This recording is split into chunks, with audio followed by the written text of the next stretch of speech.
आज हम लोग पढ़ेंगे Indian contract act 1872, sales of goods act, partnership act, Indian contract act. ये सब सारे एक्ट जो है वो एक में थे इंडियन कॉन्ट्रैक्ट एक्ट में।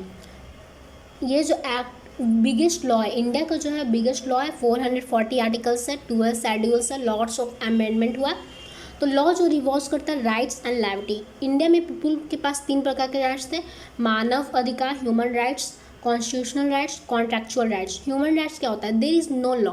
यूनाइटेड नेशन जो अडॉप्टेड किया गया and universal declaration of human rights which has been adopted by members country including India.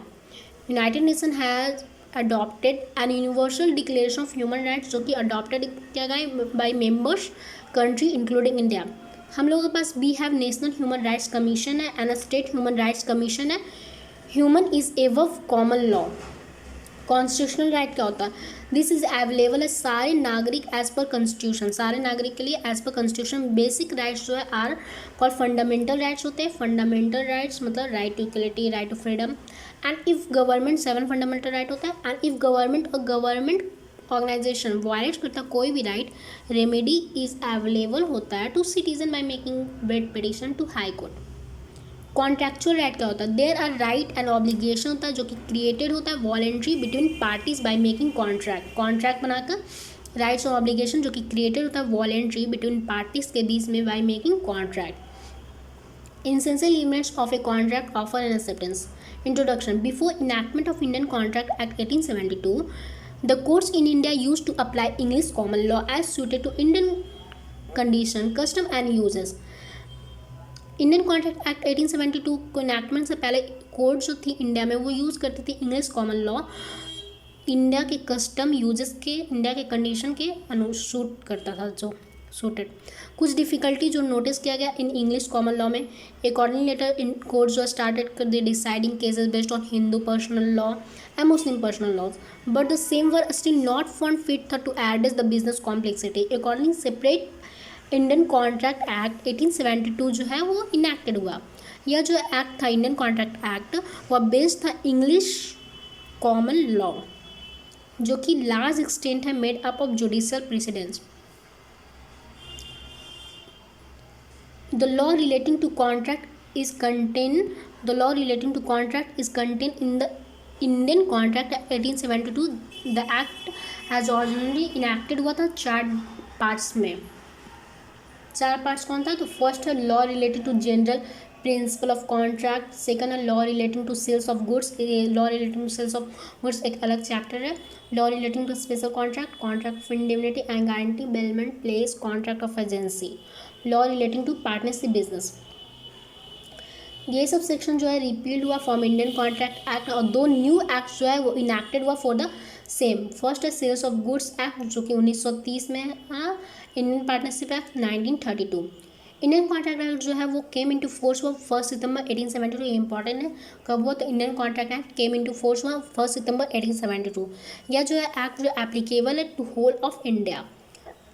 Contract क्या होता है? तो सेक्शन 2H में डिफाइन किया गया कॉन्ट्रैक्ट जो होता है एक एग्रीमेंट होता है बिटवीन 2 और मोर पार्टीज जो कि इन्फोर्सिबल होते हैं बाय लॉ। मीन्स कॉन्ट्रैक्ट एक एग्रीमेंट क्या होता है? एग्रीमेंट मतलब ऑफर प्लस एक्सेप्टेंस। ऑफर दिए कि ए ऑफर दिया बी को कि कार परचेस करने के लिए, तो बी एक्सेप्टेंस दिया, तो ऑफर प्लस एक्सेप्टेंस ये एग्रीमेंट हो गया। जितनी भी एग्रीमेंट और प्रॉमिस इन्फोर्सिबल होते हैं at law is a contract. मतलब जितने भी एग्रीमेंट और प्रॉमिस जो कि इन्फोर्सिबल होते हैं लॉ वो कॉन्ट्रैक्ट होता है। कॉन्ट्रैक्ट एक एग्रीमेंट है जो कि क्रिएटिंग और डिफाइनिंग करता है ऑब्लिगेशन बिटवीन पार्टी। एग्रीमेंट और उसका इन्फोर्सिबिलिटी जो है 2 इसेंशियल कॉम्पोनेंट्स है कॉन्ट्रैक्ट का। Either of this 2 is missing, there is no contract. Definition of agreement. Agreement has been define किया गया सेक्शन 2E में। जितने भी प्रॉमिस होते हैं, every set of promise forming करते हैं कंसिडरेशन फॉर ईच अदर, मतलब कि consideration means something return for each other, उसे एग्रीमेंट बोलते हैं।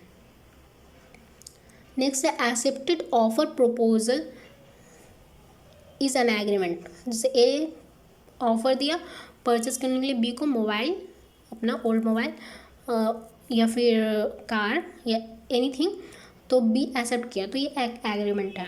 एक्सेप्टेड प्रपोजल को, ऑफर को एक्सेप्ट कर लिए कि हाँ परचेस करेंगे, खरीदेंगे, तो ये एग्रीमेंट हो गया। और मीटिंग ऑफ माइंड भी होना चाहिए, means there must be consensus ad idem. The party जो होता है एग्रीमेंट में वो एग्री होना चाहिए on the subject in the same sense at the same time में। जैसे कि ए के पास 2 कार्स था, एक मारुति अल्टो था एंड मारुति 800 था। वह चाहता था सेल करने के लिए ए मारुति 800 बी को, लेकिन बी सोचा कि वह चाहता है मारुति अल्टो। एग्री हो गया proposal, since there is no meeting of mind हो गया, दोनों अंडरस्टैंड किया सेम ट्रांजेक्शन को अलग अलग, तो this is not a contract. क्या सारे एग्रीमेंट जो है वो कॉन्ट्रैक्ट होते हैं? नहीं, सारे एग्रीमेंट कॉन्ट्रैक्ट नहीं होते हैं।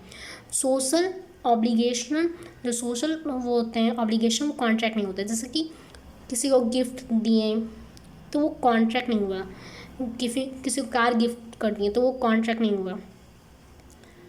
एग्रीमेंट जो कि लीगल ऑब्लिगेशन होते हैं वो कॉन्ट्रैक्ट होते हैं। एग्रीमेंट जो है वाइड टर्म है या इंक्लूड्स होता है सोशल और लीगल ऑब्लिगेशन। वैसे एग्रीमेंट जो कि intent to enforce legally enforce होता है वो कॉन्ट्रैक्ट बनता है। एग्रीमेंट जो कि रिगार्डेड होता है as a contract when enforceable by law. Legal rights to legal obligation.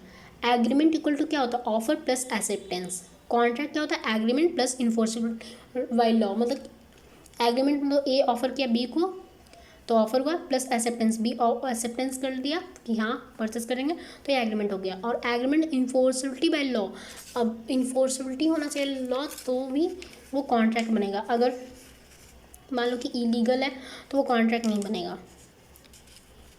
Legal business. 6(2)(a, अब ये जितने भी agreement to become a contract must give rights to legal obligation.